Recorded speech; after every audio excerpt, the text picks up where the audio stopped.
I think some of them are joining already. The Deepankar sir and Dr. Vidya joined, I think. Yeah. So Rohit is our PediSTARS manager. He's the one who is sending emails to you. Yeah. Hi, Rohit. This is David Grant. Yeah. Hi everyone. Hi there. So the next thing was from the Bristol.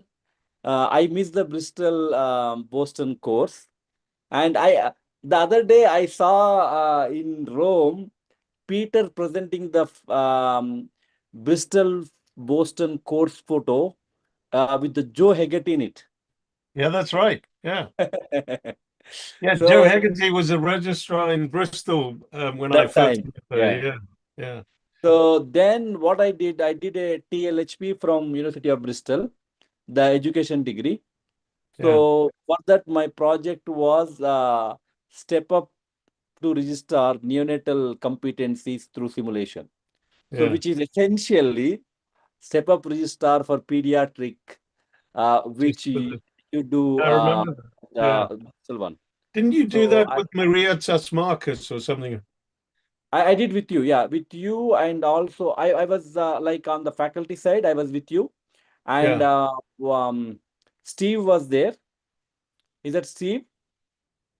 Oh, yes, Stephen Marriage. Yeah. Yeah. Yeah, who changed his name later, I understand. Too well. Yeah. Yeah. You have a So very yeah, good memory, Vijay. yeah. Then I still remember your robust built ambulance. Yes, that's right. Yeah.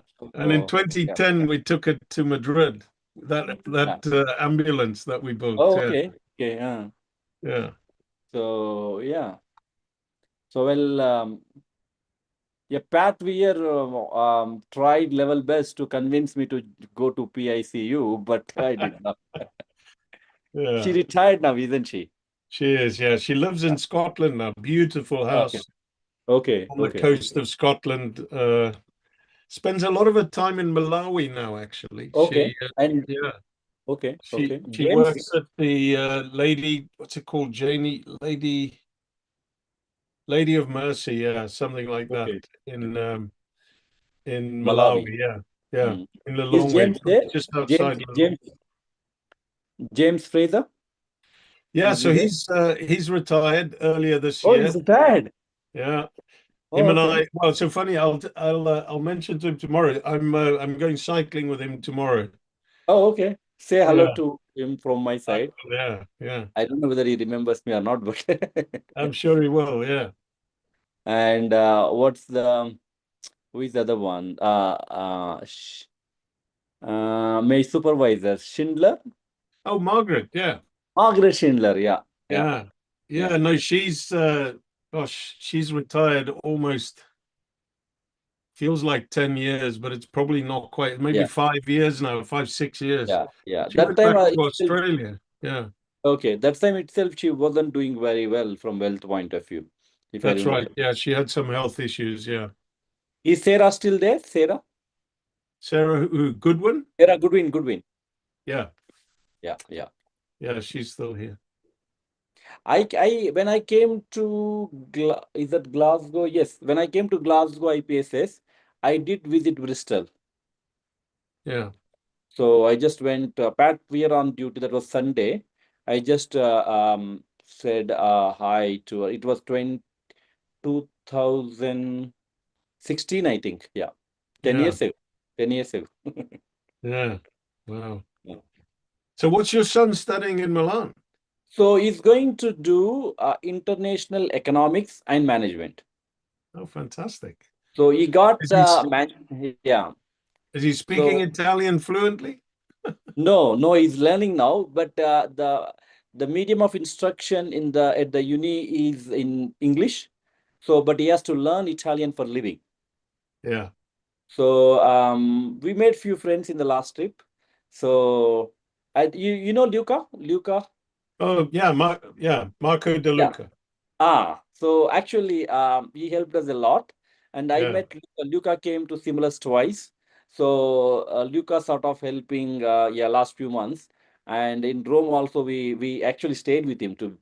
So then we went to Milan. He made us to meet somebody, one of his friend in Milan, and I think it it is Pierluigi? quite. Hmm? Is it Pierluigi? No, no, not a doctor. Oh, A non. I think he teaches in engineering at Milan. okay. Yeah. Yeah. So he got Manchester, he got Bristol, he got Southampton and Edinburgh, but he decided that he will go to Bocconi in I Milan. don't blame him. I'd love to live in Italy. Yeah. Give me 1 minute. I'll be again back. Yeah. Yeah. All right.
Rohit.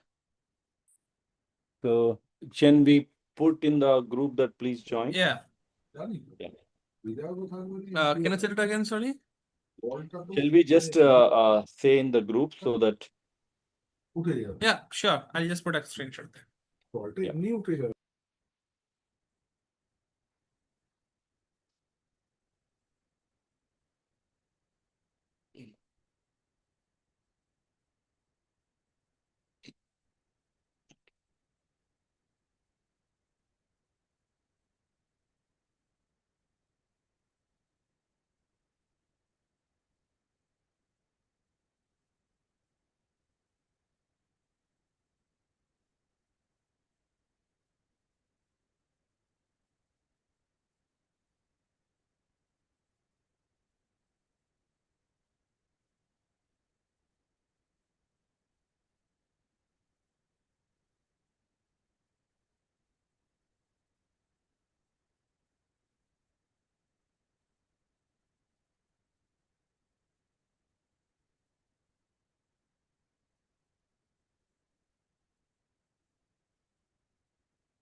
David, we give couple of minutes.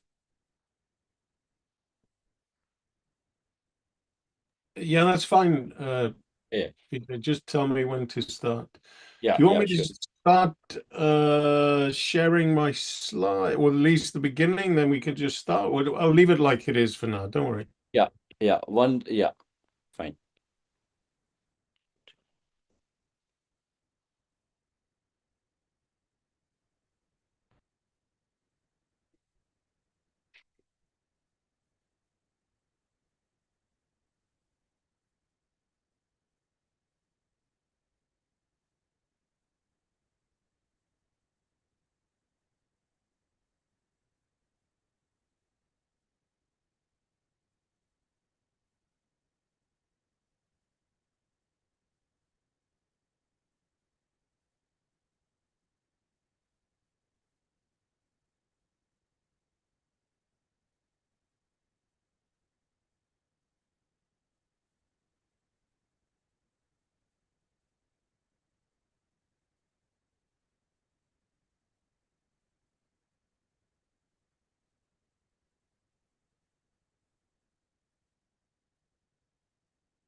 Just trying to share the.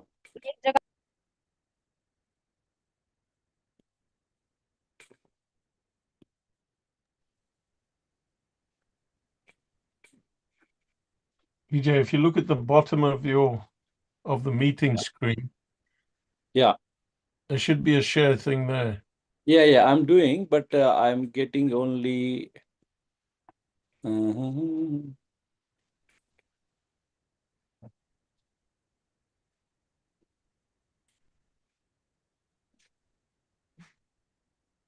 Why I'm not getting the slideshow, I don't know.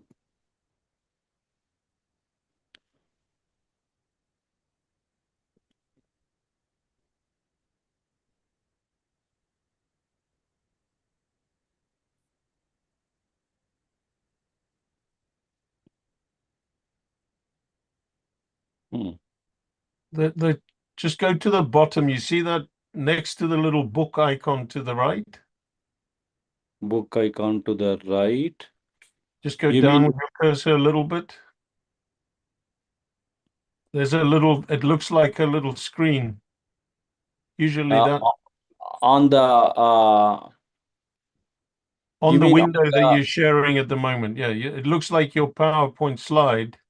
yeah. So that's your bio. I'm just trying to make it like a slideshow.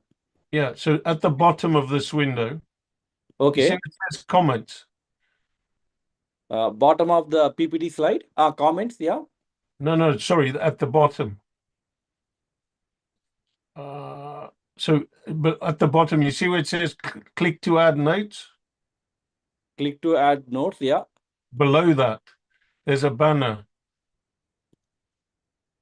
I'm okay. I'm not getting that. I don't know. Usually it gives a. I see it, yeah. You can Yeah, see. I can see it, yeah. Right. I don't know why.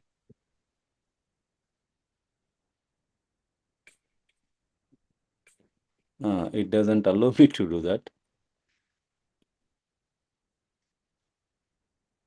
Oh dear. Slideshow. Yeah, I got it. Yeah, I got it. Okay. I figured it out. Yeah. So as I, oh,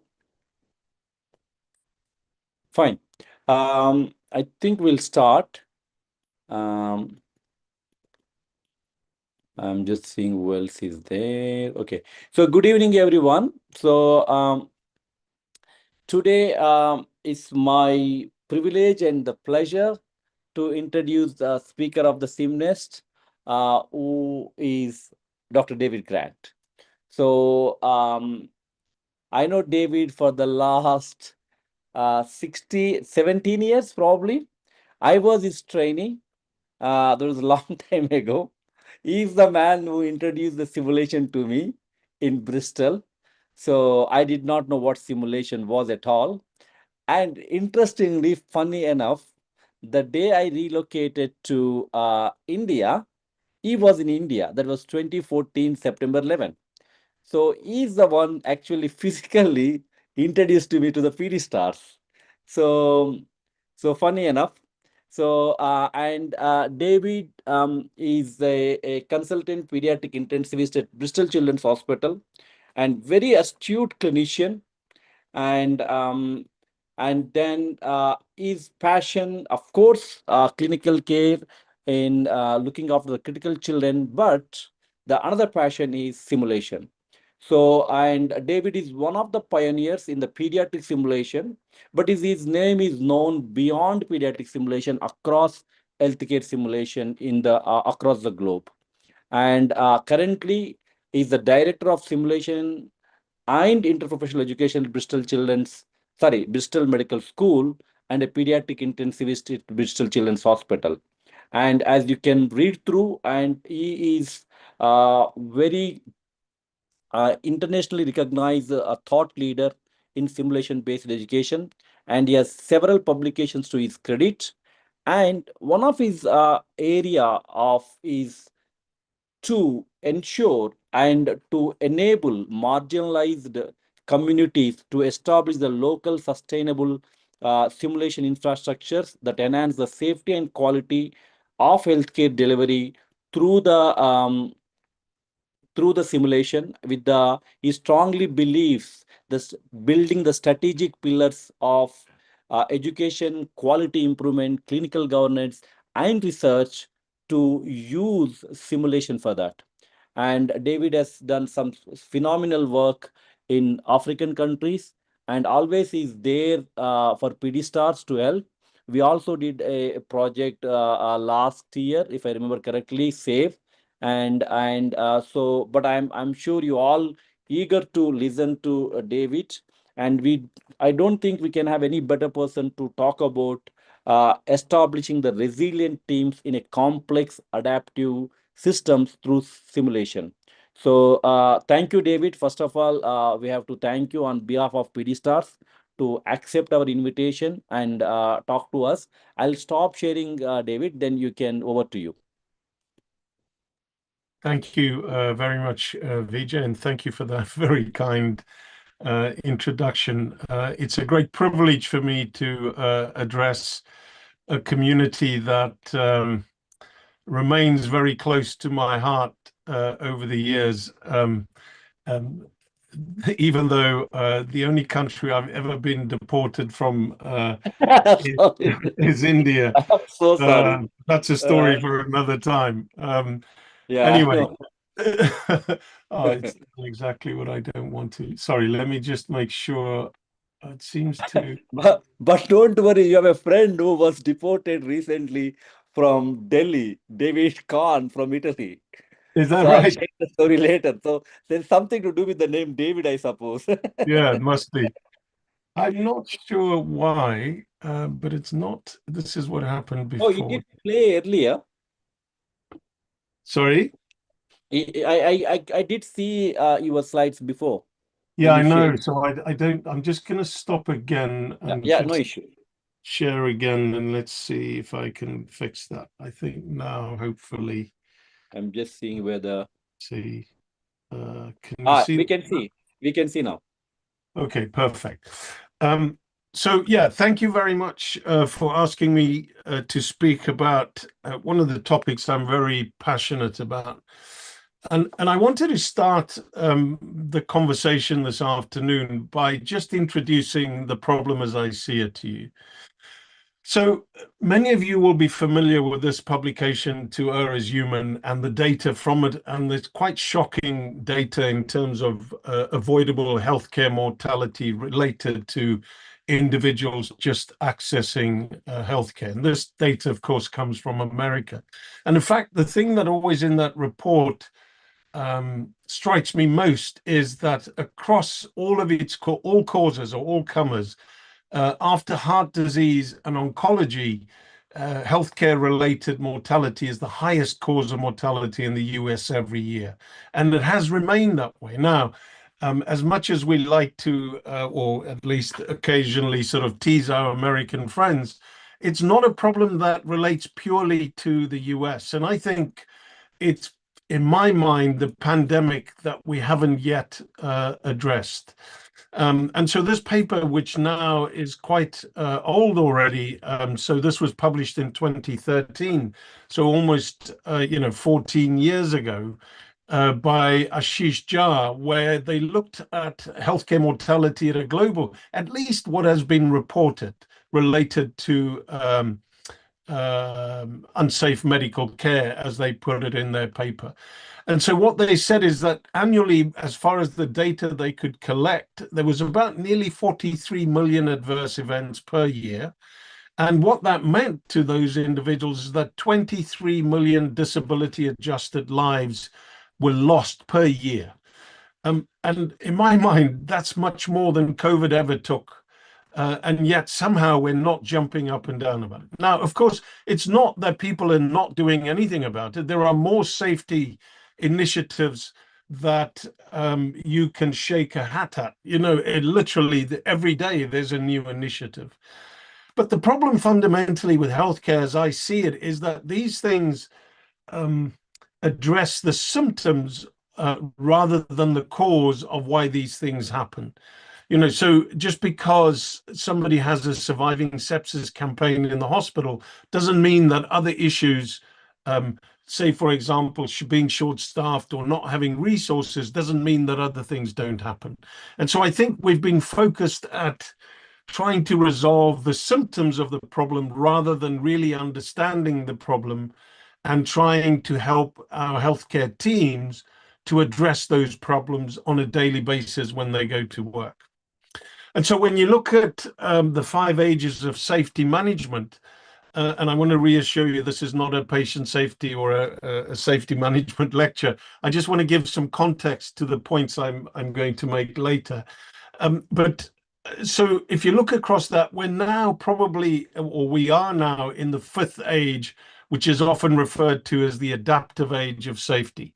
And you can see this stretches back as far as the 1700s. So 1750 was the first element. And I always say in healthcare, it feels like our entire safety approach or the way we train people is fixed in this technological age, which really ended more or less, or not ended, but was surpassed by the human age in the 1970s.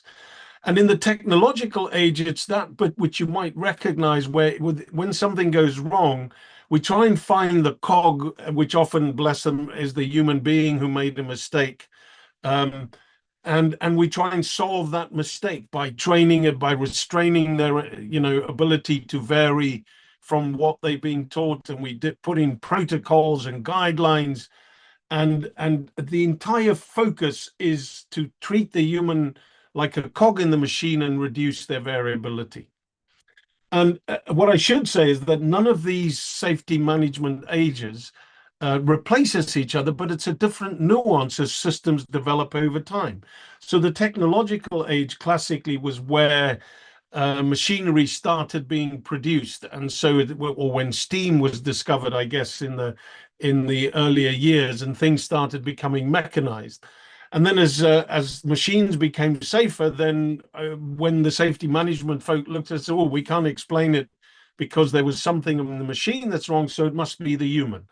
And so the human age is where, again, the activities were the same. We try and restrain them. But the one I want you to focus on, or maybe the latter two, the systems age and the adaptive age. The adaptive age is where we now, most of us are working in healthcare systems. We don't work as isolated islands. We work within an organization where there's lots of interdependency um, within these complex adaptive systems, where safety is an emergent property, which is, I'm always fascinated when something goes wrong and people assume that everything around that individual in that situation remains static. Well, it doesn't, which means you can do a thing that went very well yesterday. You do exactly the same, and today it goes wrong because the system around you has changed. Things that were available yesterday might not have been available today. It also focuses on this concept of resilience versus robustness. So robustness is where we train people to do the same thing. It's a bit like CPR. We're going to now train individuals or an assessment of the patient. It's always A to E. We're going to follow that structure. And that's okay. That's the correct structure for that. But for certain elements of healthcare, that just doesn't cut the mustard. And so this is where we need to teach people to adapt, to maintain the resilience of the system. And key to that part, which again is a feature of teams rather than individuals, is this concept of human sensory networks and distributed cognition. And I'll say a little bit more about that and the role of simulation in achieving those things. And so the key thing, I think, if I was going to summarize it, my wife always says, why use 15 words when 5 would suffice? Meaning I often say too many things or say things in too many words when I could be much more succinct.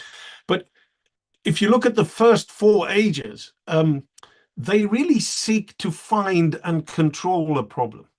Whereas in the adaptive age, the focus of the safety management approach is to seek to adapt, to help people adapt to the situation in a dynamic fashion, in the same way that you guys will find in your clinical practice. When you go, some days you just have to adapt, you do something because something around you has changed, which means doing it in the normal way, it wouldn't work in that situation. And it's helping people understand or develop those skills in an environment which is very much driven by protocol and standard operating procedures. And so if that's the case, how do we teach people to be able to adapt in situations where those protocols may not be applicable? And then moving on from that, this idea of, and people will be familiar with these accident models. So the linear models, which is often referred to as the domino, with one thing follows the other. If I break the sequence of the chain, I can stop it. The complex linear, the most well-known one that people often speak about, is the Swiss cheese model, where Professor Reason, who sadly died last year, where he published this idea of a Swiss cheese, and the holes are the latent threats in an environment, and how when they align, that leads to an error.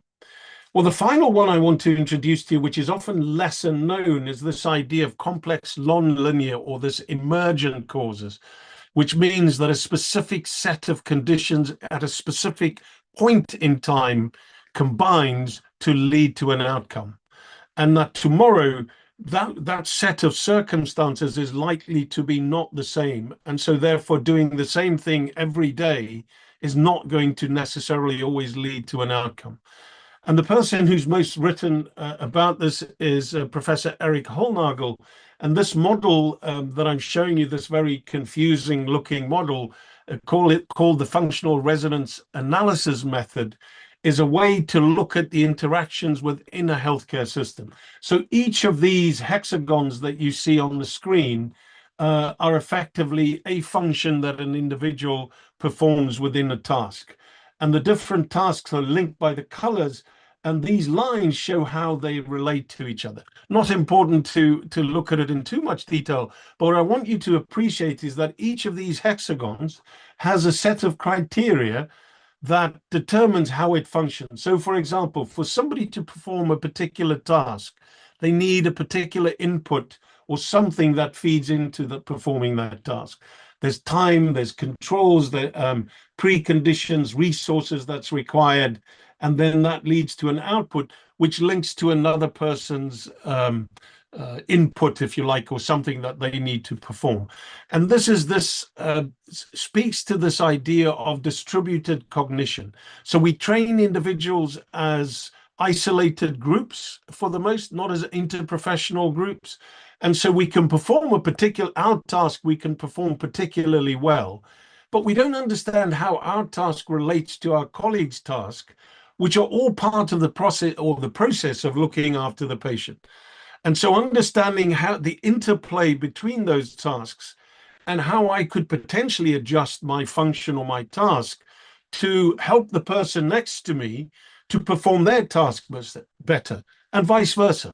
And so that's really one of the key things that I wanted us to explore a little bit further in terms of the role of simulation within that.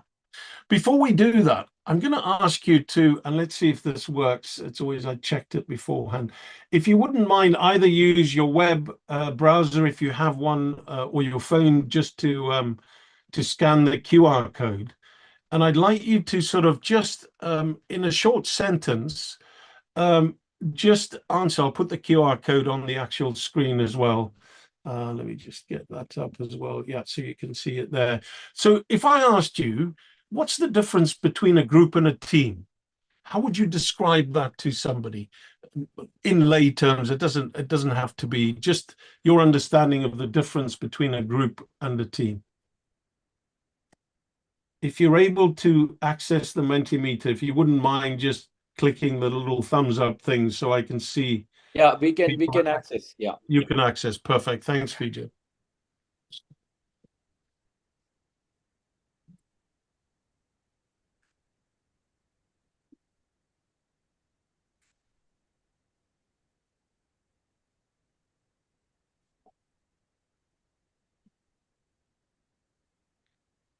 Yeah, I like that. So team working together for a common goal. So team has a common goal that they're working together.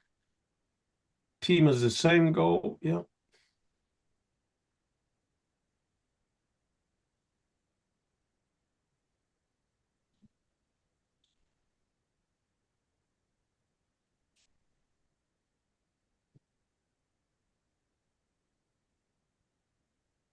Yeah. So group working on different causes, team working on the same cause or the same goal, with a leader and without a leader. Yeah. Yeah. Keep coming. Multiple persons, a team has a role and goal. Yeah. Okay. Good one.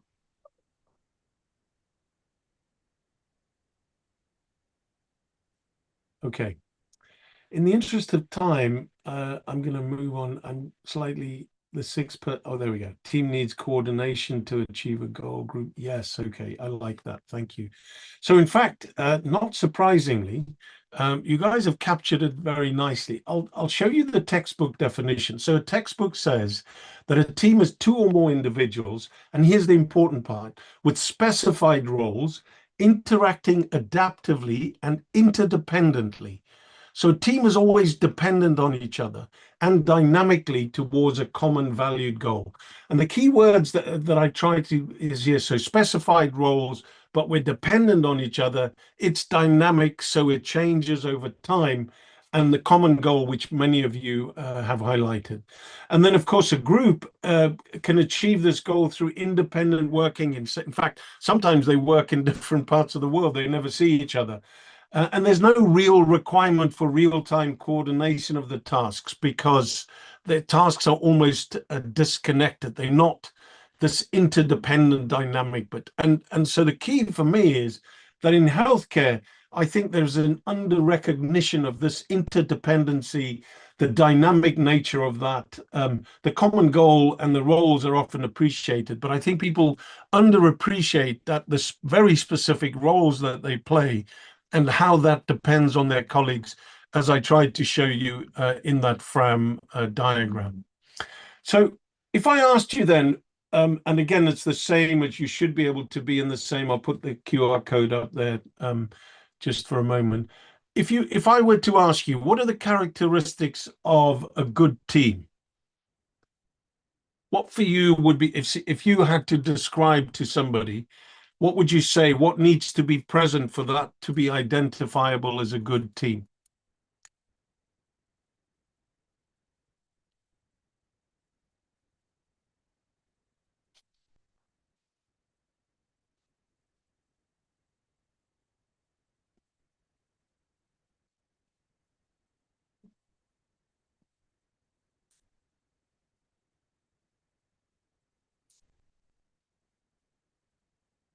Yeah, I like that. Listening to each other, respect, very important. Working coherently for a goal. Just while I'm waiting for responses, this idea of respect is so important. People think that good teams are teams where there are no disagreements. That's not true. The key difference is there has to be disagreement is often healthy because it helps the team to uh, problem shoot particular things or think deeply about particular complex problems. But the key is it has to be with respect, that disagreement with mutual respect, so that it allows that level of communication, people speaking up, challenging problems. And so respect and listening really are very, very important parts of effective teams. Effective communication, role allocation, mutual respect, no limitations. Yes, important. Effective leadership, different competency, complementary to each other. Yes, absolutely. So again, I think you guys have captured a lot of the things that people describe or is described. And, the paper that I think people often refer back to is this one by Eduardo Salas from, oh no, I think he's in Toronto, if I remember correctly, not Toronto, he's a Canadian anyway. Um, and he highlights all of these things, which you can see. There's all these things that are described by him. So team leadership always. The one thing that I would say, and maybe it's Eduardo's the time which he published this, which is 2005, 20 years ago. The one thing that for me is missing from here, maybe it's implied, is effective followership. And this interplay between leadership and followership, I think, again, is an under-recognized feature. So that, Kelly described the five different follower types, and he describes the excellent follower, the star follower, as he calls it, that person who doesn't just follow slavishly, but who's activated, who actively thinks about the thing that they're being asked to do and provides feedback on that, asks clarifying questions, possibly proposes an alternative. So actively thinks with the team leader through this problem together with the team. And so helps the team to sort of really make sure that we've thought of all of these different things and make sure that the shared goal is truly a shared goal. And so that's part of this anticipation, flexibility, monitoring of performance, and a variety of things that's described. Now, if I asked you, if we say that those are the things that make a good team, what's the most common things that you've come across that are barriers to good team performance? And so you can see there's a host of, again, things from the literature that I've just put in there. I think it asks you to choose three. I appreciate that you may want to choose more than three, but if you just choose the top three that you think for you are the most relevant ones or the most common ones that you come across.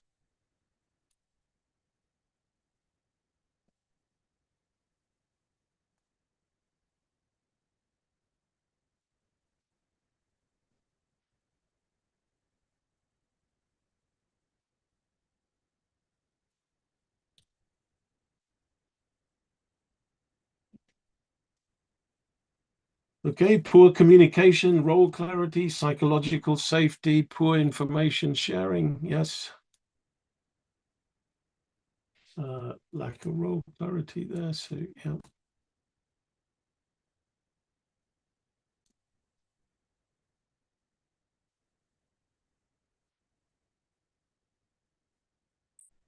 There's some in the chat, workload, hierarchy, time pressure.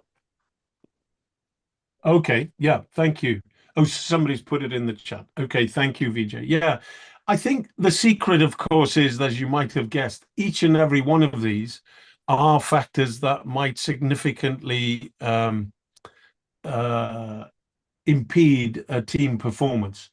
And so, I guess none of them are significantly, but workload, because workload in itself, distraction, fatigue, all of these things are things that affects teams' ability to perform well. And then just a few team truths. This idea that effective teams has the potential to offer greater adaptability. So the old saying, two heads is better than one. The idea that we can provide or more complex and innovative and comprehensive solutions as a group or as an effective team than we can as an individual.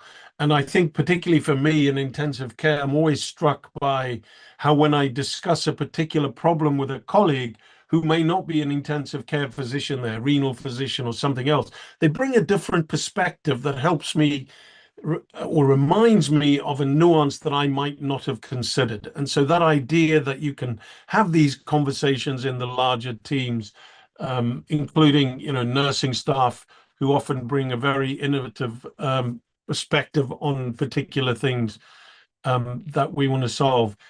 I think my favorite story that I love to tell is years ago, we run these simulation events in the hospital where we have a simulated cardiac arrest because of a variety of innovations and things that we've done over the last few years. We've been fortunate enough, I just want to hold on to some wood, in the last 10, nearly 11 years now, we've not had an unanticipated cardiac arrest in our hospital. And so as a result of that, you can imagine that people have become very detrained, if that's the right word, in performing resuscitation in children, despite having to do APLS every 4 years. So we run these cardiac arrest events regularly in the hospital to make sure that people remain trained and ready for when it's undoubtedly it will happen when something doesn't quite go according to plan. But my hospital, like most NHS hospitals, is quite frugal in that we don't have a cardiac or defibrillator in every ward. And the rationale has always been the incidence of or cardiogenic cardiac arrest or dysrhythmic cardiac arrest in children is relatively low. So we have it in high-risk areas like ICU or theaters or in the cardiac ward. But in other wards, there is no defib, but there's always one per floor.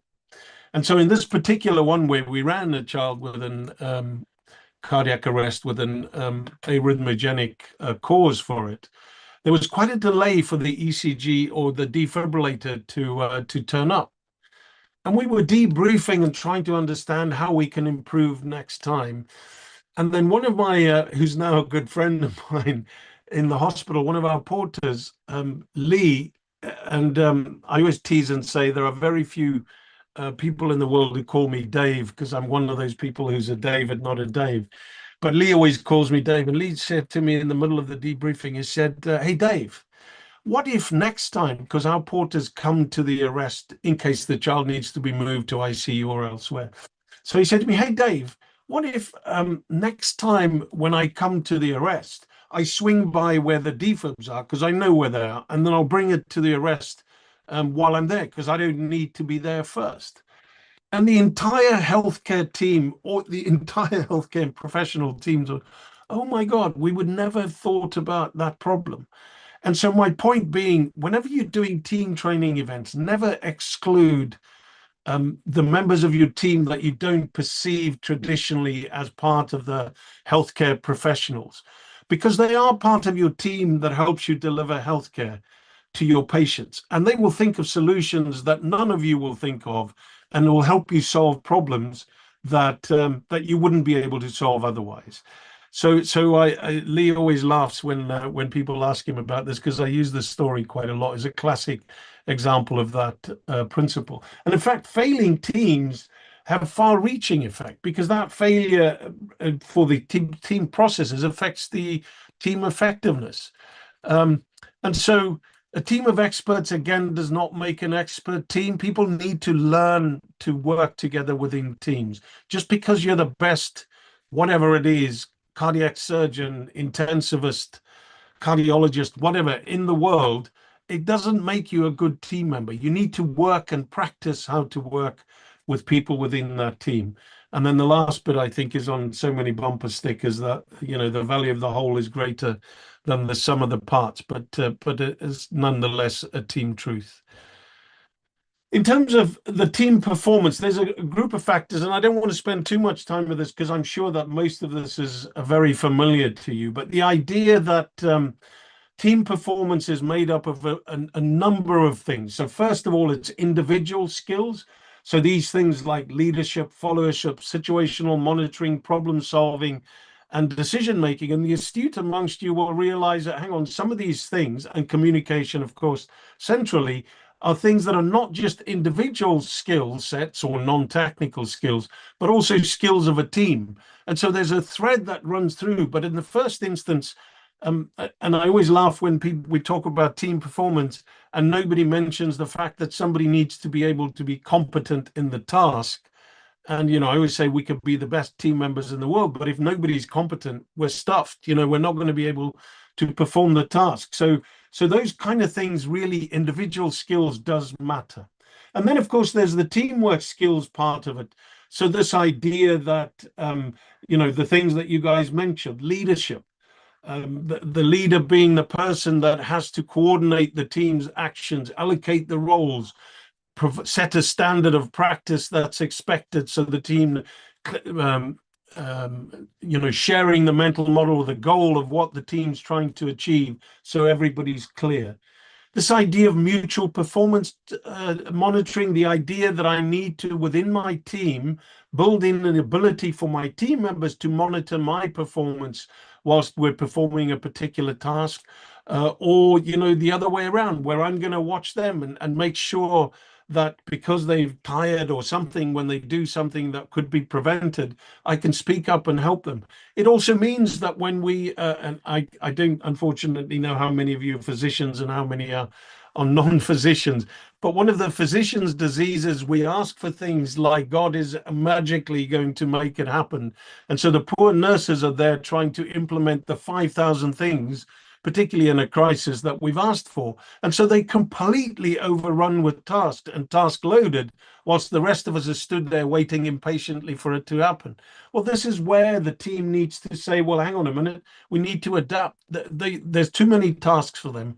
What can we do safely that may not be traditionally part of my role, that will help them to perform the tasks that's key for them to perform, like preparing certain medications or infusions or whatever the task may be. And that's that concept of backup behaviors that I referred to, that the team has to have, the ability to support each other.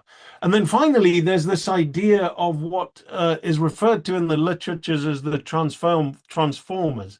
And I refer to it as the oil that makes the gears run, and makes the team works. And those things are shared mental model, everyone understanding what the problem is we're trying to solve. And again, a little story, fortunately from a simulation event. Years ago, we were running the simulation where a patient had pulsus electrical activity. The team leader at the time thought that the patient had sepsis and had distributed shock and was hypovolemic, the 4H's and 4T's, and so was really focused on the hypovolemia. But one of the team members had realized that this patient had no air entry on the left-hand side of the chest and suspected that it was a tension pneumothorax.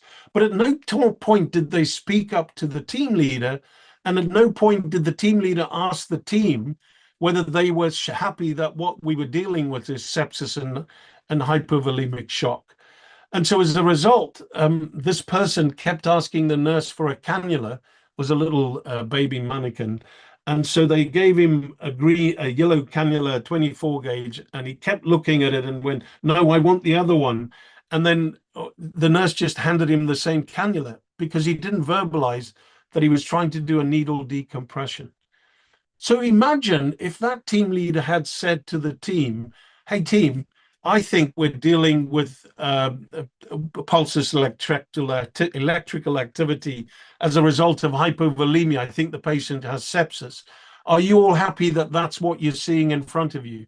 And then at that point, that other person says, "Oh, hang on, no, that's not right." He says, "Hey, David, no, sorry, I think I can't hear air entry on the left-hand side. I wonder whether the patient has a tension pneumothorax." And then I'd say, "Oh my word, well, let's have a look. Let's see where the track is. Let's reevaluate. Oh no, you're right. Okay, team. So immediately that team retools, still trying to solve the same problem, pulsus electrical activity, but there wasn't a shared mental model of what underlies that problem.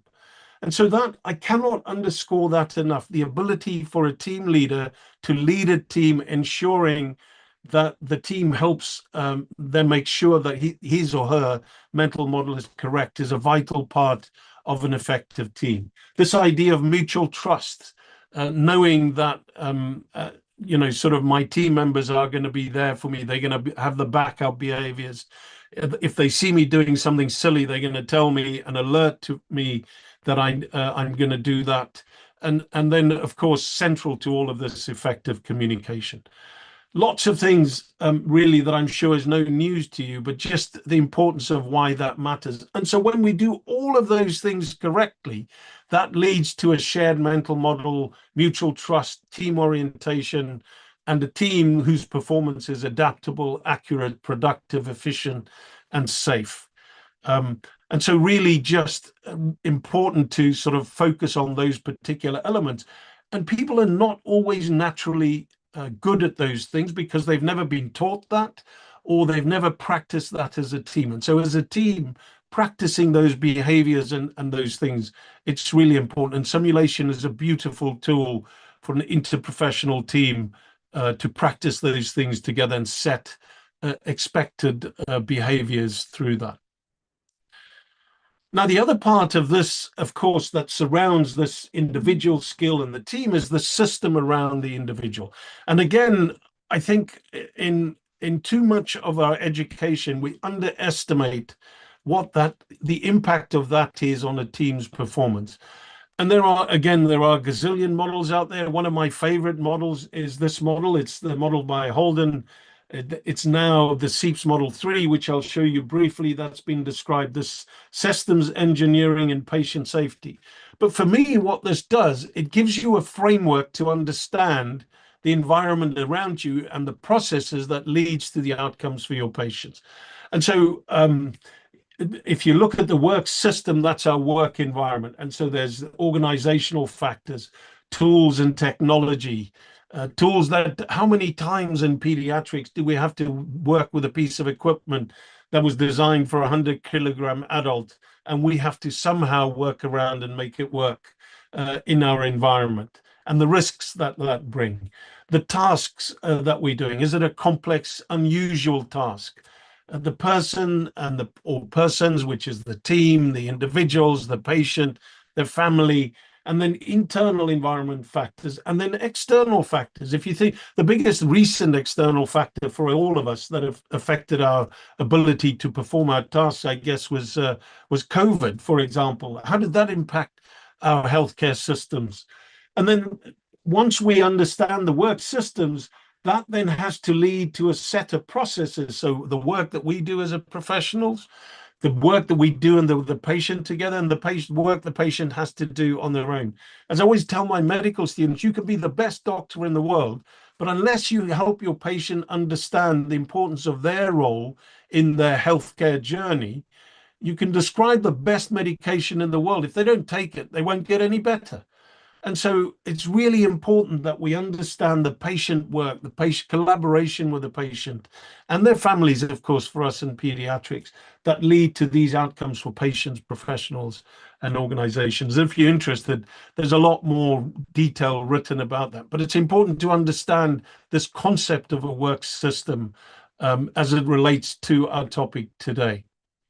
And then, of course, in SEEPS 3, what I like about SEEPS 3, they changed the cartoons a little bit, but effectively this system has remained the same. But what it introduces, which I think is novel from the first, we tend to focus on our patient's journey by just looking within our department and within our isolated team. Whereas the reality is our patient journey looks very different. It might be in primary care and then come to ED and then to an intensive care unit or a ward before they go home again. And the risk every single time that this patient goes from one area to a next, there's a risk of during these transitions of information loss, of not understanding the patient. We forget to hand over that the patient's allergic to penicillin, or somebody doesn't write it down. And so the next person in good faith gives them, Pen V for their chest infection or something like that. Patient has an anaphylactic reaction and dies. That's a preventable healthcare mortality because our teamwork wasn't optimized in terms of dealing with the system around us. So again, just wanted to sort of highlight those things. And so if all of those things are true, how do we deal with it? How do we help teams to train, to adapt within these very complex environments that we work to address these problems?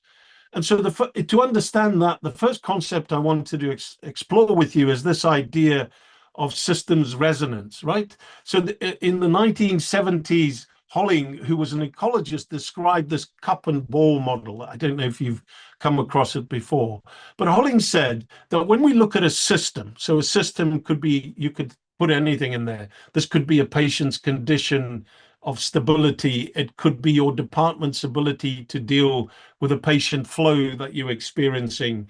It could be, you could put almost anything in defining that as your system.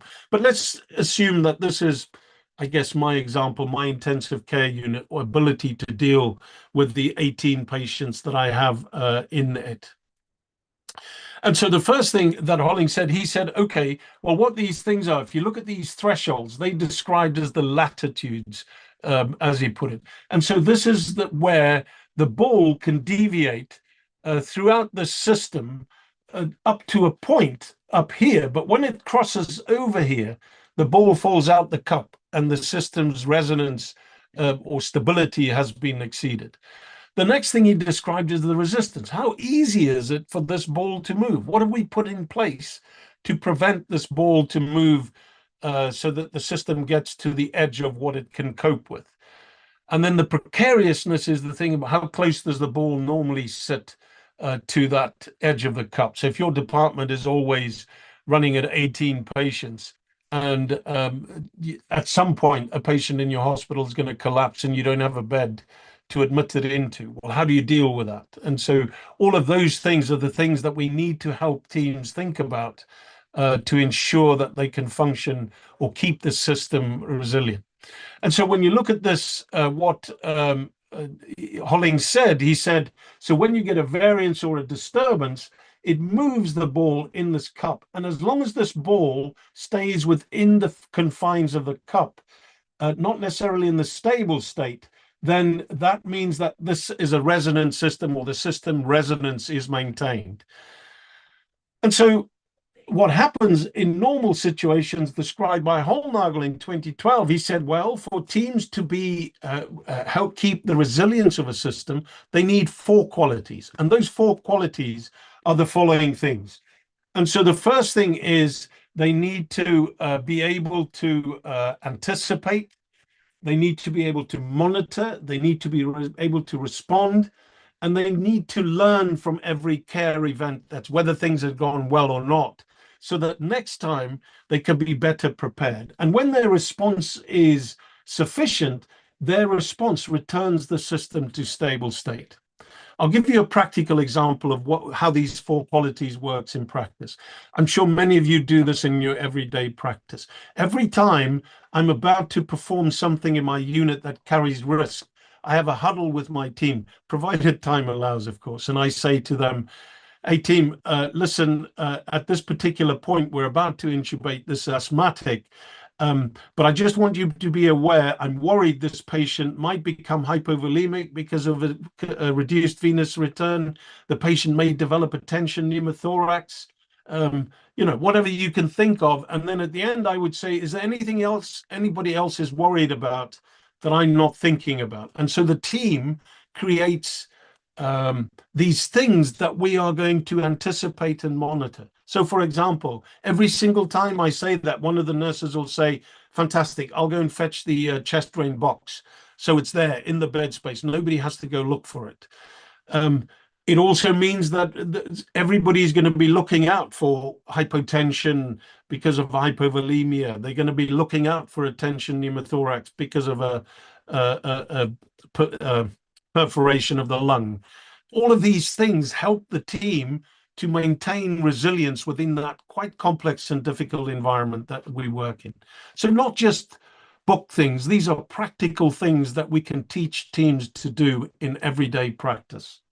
Unfortunately, sometimes what happens is, for a variety of reasons, that either because the monitoring wasn't there or the response was insufficient, it means that the patient's stable state is lost and they go to a new state, and so the patient may become unstable. And what we need to learn teams to do in those situations is to think about and learn from that, and then mount a recovery response that allows us to return to this stable state. Now, the problem is, so these are Holnagel's principles. And then Wood said, or Frick et al. Said, hang on a minute, I think we can describe this differently in words that maybe resonate with clinicians. And so they describe this concept of recognize, reframe, respond, reflect. And I think those are words we sort of use quite frequently in clinical practice, I guess.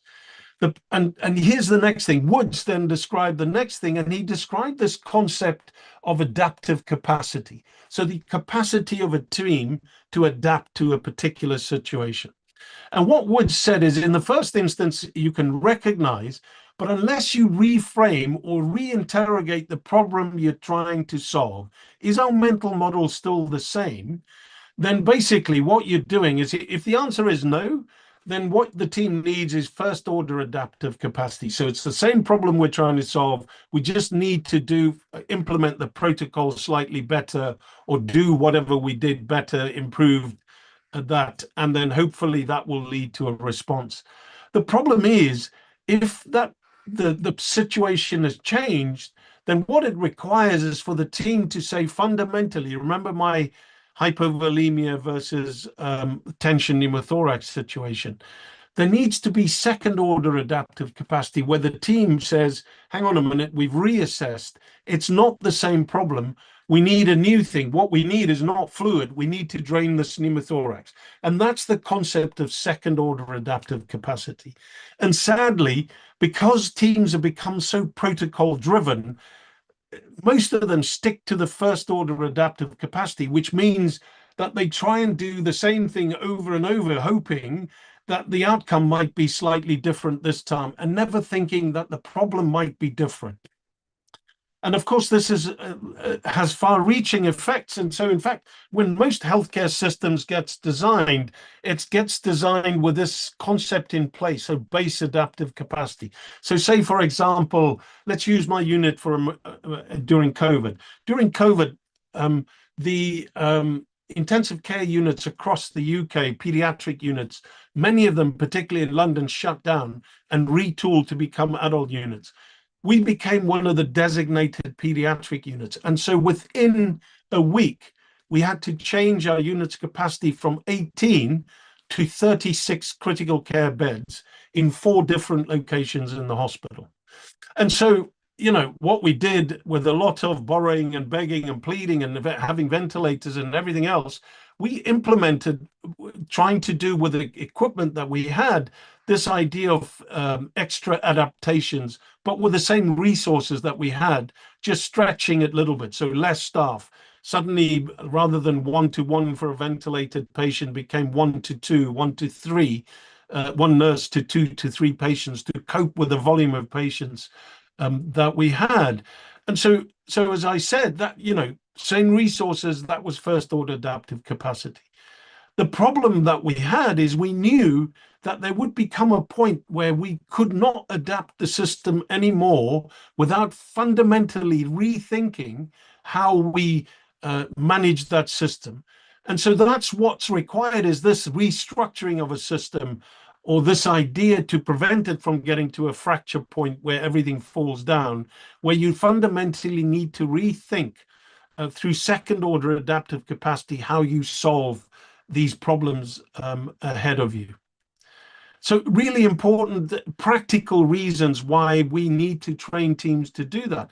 And of course, the best way to do that is through multi-professional simulation-based deliberate practice, as I call it, deliberate team training, where the purpose of it is our entire debriefing focuses on how did we work together as a team, focusing on the non-technical and the teamwork skills that people have to implement during that, making sure that the whole team understands the task that we're trying to do from different perspectives, so we can create this distributed cognition. My nursing colleagues in my unit, they always say, why do you always teach us these things? I'm a nurse. I said, no, nobody is just an anything. You're an important member of the team that needs to understand. Everybody needs to understand a little bit of each other's tasks, so that you can be my human sensory network that helps me to anticipate, monitor, respond, and learn from every situation. And through that, we create resilient teams.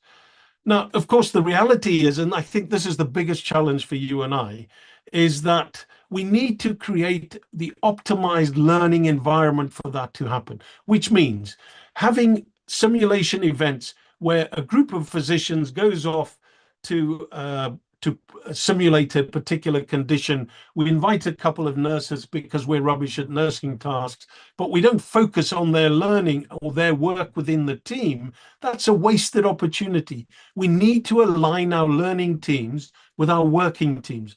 People who work together should simulate together so they can practice these things within an environment that is safe psychologically and with allocated time to help them perform better. And I guarantee you, Eve Purdy wrote this wonderful paper called The Leaky Container. These behaviors that emerge within simulation environments leak into your clinical practice. And I've seen my unit transform since 2007, when we started teaching these principles, where some of the things that people tell me happens in their units now is inconceivable for me to happen in my unit, because we've spent the last 19 years implementing these things, making it part of our unit plan. Every month there's a big interprofessional sim that people are, our fellows are allocated as if they're coming to work. So is our nurses. But that entire day they simulate together. They talk about these problems, issues that they have. How do we resolve it? How can I help you do better? How can you help me? And it will never happen if we just rely on clinical practice or working together, because the reality is we don't debrief in a way following clinical practice than we do after simulation events. Anyway, thank you so much for your attention. I'd be very happy. So first of all, there's a QR code on the screen.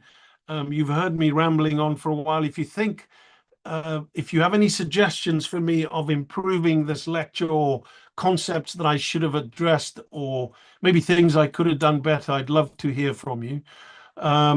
Just because these are things that I often get asked to talk about. And so it's always useful having people's perspectives of how to make sure that it's relevant to their practice. So thank you very much. I'm very happy to take any questions if there are any. Thank you, David. Really great talk with you made a lot of complex concept in a simple, applicable, relevant clinical environment. And thank you once again. I don't want to talk much. I want to welcome some comments and questions. And Sujata is there. Sujata. And yeah, go ahead, Sujata. Yeah, thanks, David. Lovely talk, actually. Lot Thanks. of new concepts, like new terms you introduced, and I was very, like, intently listening and the graphics were like simply superb because it kind of simplifies the concepts that you were trying to say.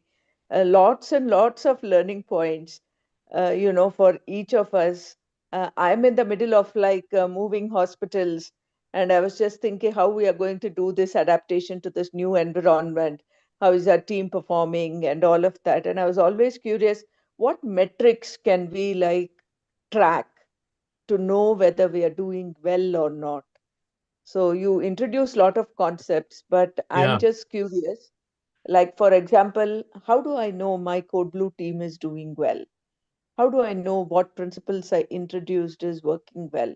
What are the metrics that I need to look at to understand whether I'm doing well? Yeah. So, geez, that's a lot in one question, Sujata. So, I think let me just deal with the Code Blue one, for example. So, one of the things that there are lots of monitoring equipment now that sort of tells you about the quality of the CPR and everything else. What we did is we went back to the textbooks and we said, I don't know about you, but I listened to our briefings, and people would say, "Oh, you're the airway person," and they go, "Yeah, yeah," and then they'd go, "Somebody who's not an anesthetist, your circulation." Well, what does that mean? And so I often asked afterwards. I said to the fellow who's been allocated the circulation, I said, "So what are you going to do?" And he says, "I think it means cannulation. So like I'd put the cannula in." I said, "Well, I'm not sure that's all it means, right?" So what we started doing is defining what does good look like. So each of those roles, for example, so under circulation, we talk about this CPR, the chest compression team, two of them always paired, always only 2 minutes, and then the sort of things and they have little cards that they remind each other, about rate, depth of compression, recoil, all of those things that they're constantly getting feedback. So it's about setting the standards, which you can then monitor through a variety of things. For me, I think as it relates to teamwork, it's slightly more complex in terms of what I mean by that is it's often behaviors that are quite objective. And so, for example, one of the things that our latest research projects is around near misses. So it used to be that, for example, we would sit in a governance room, and people would say, as we discuss things, they go, "Oh, we had 15 near miss events that all were medication errors, but that's okay. We picked it up." And I said, "Hang on a minute. Those things are data mining because there's something in our system that is wrong.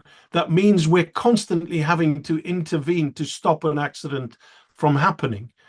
And so if we can understand and categorize that and interview people to understand what was going on around them, that system, a little diagram that I showed with all of these factors around them. So, for example, when we started looking at some of the themes that came, because of course, what we used to do, I don't know about in India, we came up with bibs. So our nurses had bibs or an apron that says, "Do not disturb, I'm making medicine," right?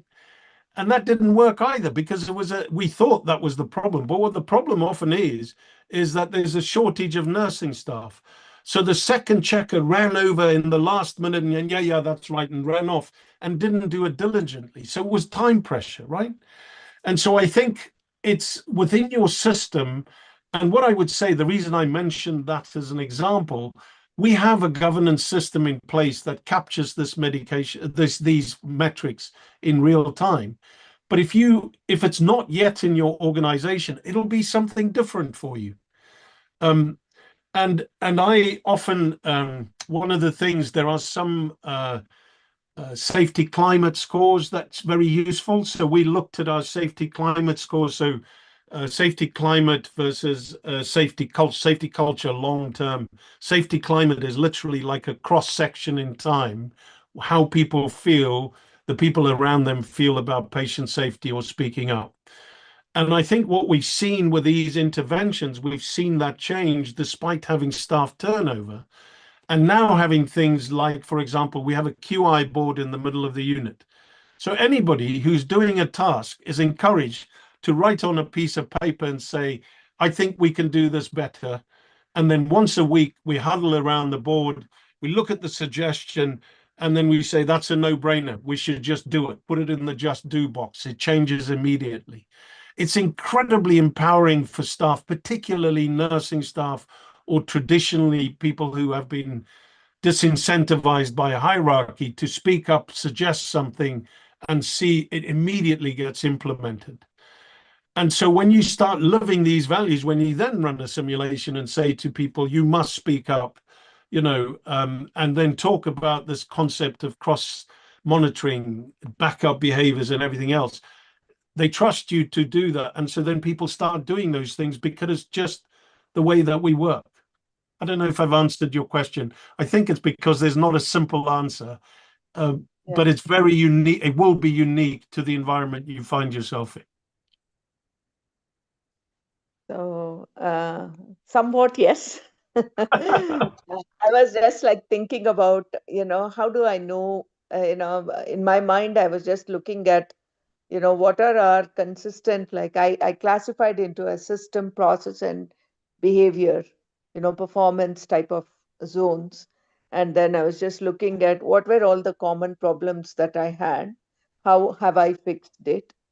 And then, so I kind of audited the last 1 year's Code Blue mock codes that we do Yeah, and looked to see what were all the common themes that arrived. And then when when in my new hospital, I have looked to see how have we fixed each of these things yeah, individually. A yeah, lot of new ideas came, and then we started implementing it. So I was just curious because, I was talking to a couple of my other colleagues. I don't know whether Akanksha is here. Akanksha is not here. So she is also doing a study of her team, of how effective her CPR is, and like, Code Blue team's performances are. And so yeah. we were discussing how do we actually, she liked the ideas, but I didn't know how I Yeah. can share it like towards a publication, what metrics I should follow. So that's where my questions came. Oh, I see. Okay, yeah. I think it varies. It depends also how you measure your quality. For example, Vina and the guys in CHOP, they now videoing all of their resuscitation. So they have incredibly powerful data that they can get from that metric. So it depends on if it's literally about Code Blue. So, for example, time to response is another thing that we looked at. So when we brought in our rapid response teams, which the deal was you need to be, so it's not an arrested patient, it's somebody who anybody, including the parents, are worried about in the hospital. The deal is that the nurse, well, the nurse speaks to the nurse in charge who puts out the call, and within 15 minutes, a multi-professional team, nurses and doctors, are around the patient, reassesses them, and see whether care needs escalating.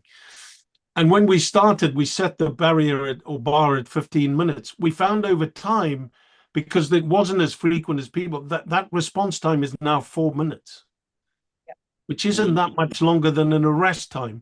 And so what we've shown over time, and this, for example, is a metric that you could look at when it's not necessarily arrests, but actually intervening beforehand, is we now know that we have only 5% of those patients that in a rapid review that is being reviewed, only 5% of them ever move to either ICU or HDU because care gets escalated in a timely fashion.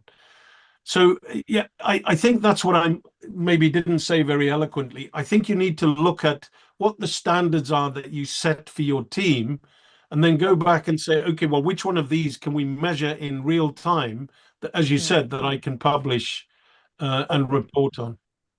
Yeah. Thanks. Thanks, Steve. Thank you. Thank you, Sujata. Thank you, David. I So love the way any you said, how did we do as a team? I thought that's a very nice word to like, phrase to like use it. I'll use it more frequently. And anybody else? Any comments or questions? You just unmute and can ask. I know it's 12 past 10. Maybe you can ask anything to David. No. Okay. Okay. Thank you, David. It's really very, very eye-opening to the sheer spectrum of the behaviors we need to um, learn to modify for the better outcomes. And and we need to move on from parrot saying of those words actually translating to meaningful behaviors for the outcomes we intend. So thank you once again. So I know is it you at university or are you in the clinical work today? A bit of both. So this morning was clinical, tonight I'm Ah, on okay, corporate okay, okay. transport. Yeah. Yeah. So thank you. So thank you very much once again. And we will want you back again next year. Yeah. Yeah. No, Thank I'd you. love to. Maybe this time I'll get through customs. Yeah. So this time Thank everything will be fine. They are going to go through all the formal processes, David. We are looking to you joining us. All right. thank you. Nice Thank to you. see Thank you you guys. so Okay. much. Wonderful talk. Thank you. Bye. Bye bye. Bye.